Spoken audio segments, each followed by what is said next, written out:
Nama saya Haya Salma Salsabila dengan NIM 11.012.11.30359.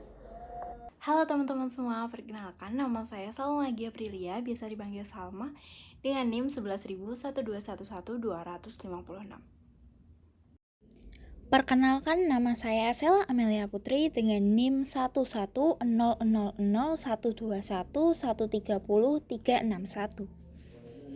Perkenalkan, nama saya Putri Yolanda Feren dengan NIM 11001211303441.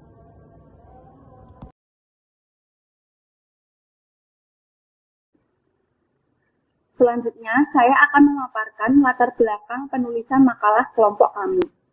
Setiap bangsa pasti memiliki cita-cita dan tujuan bersama yang ingin dicapai. Dalam rangka mewujudkan hal tersebut, digunakanlah negara sebagai wadah bangsa untuk mencapai cita-cita atau tujuan bangsanya. Salah satu tujuan didirikannya negara adalah untuk menciptakan kesejahteraan masyarakat. Hal ini sejalan dengan tujuan bangsa Indonesia yang tertulis dalam pembukaan Undang-Undang Dasar Negara Republik Indonesia tahun 1945 yang menyatakan bahwa tujuan pemerintah negara Indonesia adalah melindungi segenap bangsa Indonesia dan seluruh tumpah darah Indonesia dan untuk memajukan kesejahteraan umum, mencerdaskan kehidupan bangsa, dan ikut melaksanakan ketertiban dunia yang berdasarkan kemerdekaan, perdamaian abadi, dan keadilan sosial. Dalam mewujudkan kesejahteraan umum, tentunya negara membutuhkan sumber daya finansial berupa dana atau uang yang tidak sedikit. Sehingga untuk memenuhi hal tersebut, negara melakukan pemungutan pajak kepada rakyat.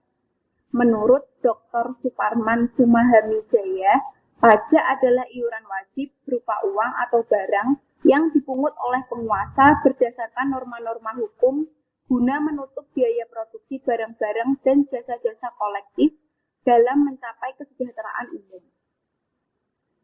Akibat dari pemungutan pajak, muncul berbagai reaksi dari masyarakat atau wajib pajak. Salah satunya adalah perlawanan pajak dengan cara melakukan penghindaran diri dari pajak, menyelundupkan pajak, bahkan melalaikan pajak.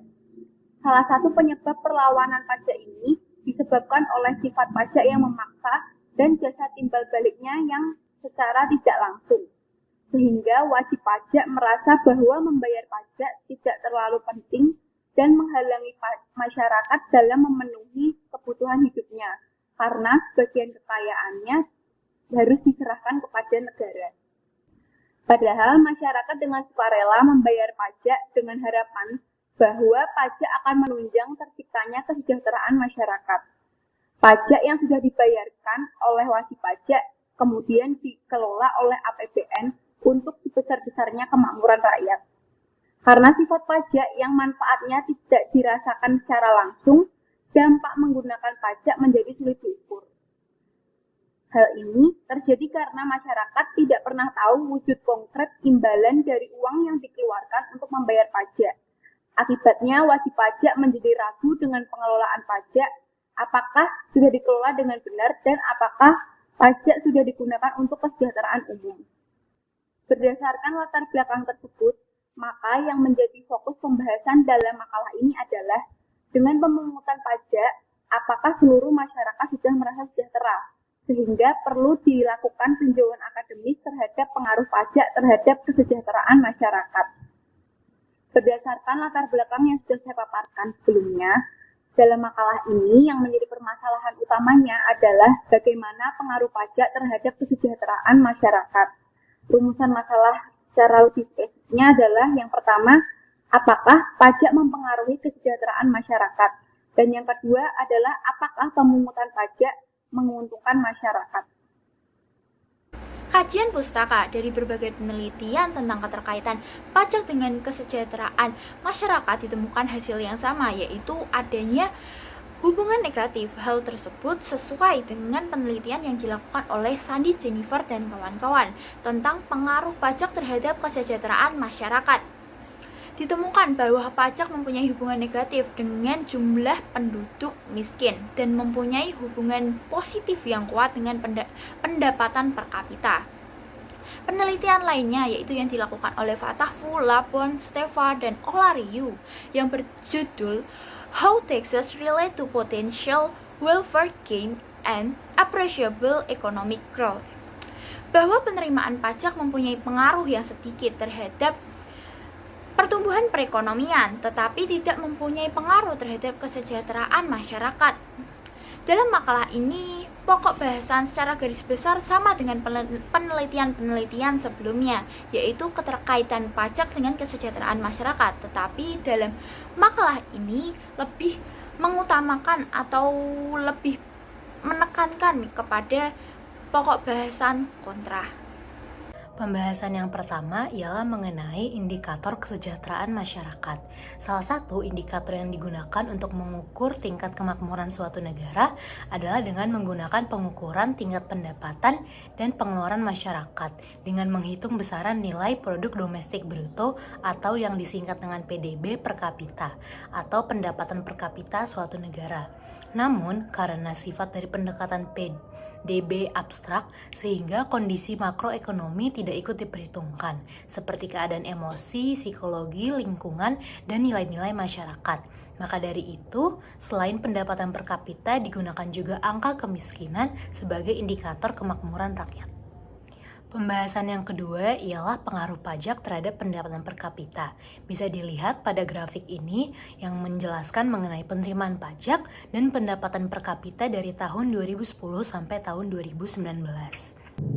Grafik tersebut menunjukkan adanya perkembangan yang relatif stabil dalam pendapatan per kapita. Perkembangan pendapatan per kapita di negara Indonesia tidak pernah mengalami penurunan atau relatif mengalami peningkatan sejak tahun 2010 hingga tahun 2019 dengan rata-rata pertumbuhan 8% per tahun.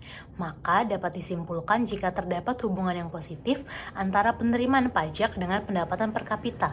Pendapatan per kapita sebagai salah satu indikator pengukuran kesejahteraan masyarakat dapat dipengaruhi oleh penerimaan pajak.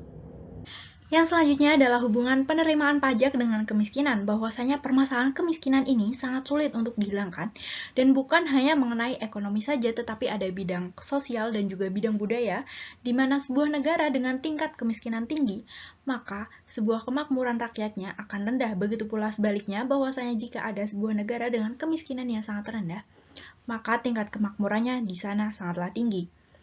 Di sini sudah disajikan sebuah grafik yang mana dapat kita lihat dan dapat kita simpulkan juga terdapat hubungan yang negatif antara termasuk kuat dari jumlah penduduk miskin dan penerimaan pajak dan memiliki hubungan yang negatif pula dengan persentase jumlah penduduk miskin. Penerimaan pajak yang menyangkut membuat pemerintah memiliki ruang gerak dan melakukan kebijakan-kebijakan yang bersifat social safety net, sehingga pada akhirnya dapat berdampak pada peningkatan kesejahteraan masyarakat.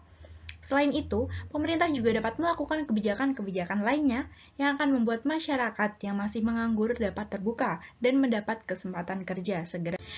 Penjelasan selanjutnya adalah pajak belum cukup untuk memenuhi kebutuhan rakyat, di mana alasan ini karena angka kemiskinan yang sangat meningkat dan juga pajak dinilai belum bisa memenuhi kebutuhan masyarakat Indonesia. Terlebih lagi, negara Indonesia memiliki penduduk yang sangat padat dan juga sangat banyak. Belum mampunya pajak dalam memenuhi kebutuhan rakyat ini didukung oleh kualitas infrastruktur jalan di beberapa daerah yang masih rusak dan belum dilakukan perbaikan, dan juga ada beberapa jembatan yang menghubungkan sehingga distribusi mengalami hambatan dan bermasalah, lalu imbasnya kepada faktor ekonomi karena biaya menjadi tinggi. Dan juga ada dampak-dampak lain terhadap alasan mengapa pajak ini dinilai belum cukup untuk memenuhi kebutuhan rakyat Indonesia, bahwasanya pemerintah sudah menyiapkan sebesar 20% dari APBN untuk memenuhi semua kebutuhan, yang mana kebutuhan pendidikan sendiri belum tercukupi dengan adanya dana BOS, dan juga selain itu, untuk di bidang kesehatan, BPJS juga dinilai sangat membantu, namun pelayanan-pelayanan yang didapat dari memakai BPJS tersebut belum dirasa cukup dan belum dirasa baik bagi sebagian masyarakat Indonesia. Pembahasan yang terakhir ialah mengenai keuntungan membayar pajak.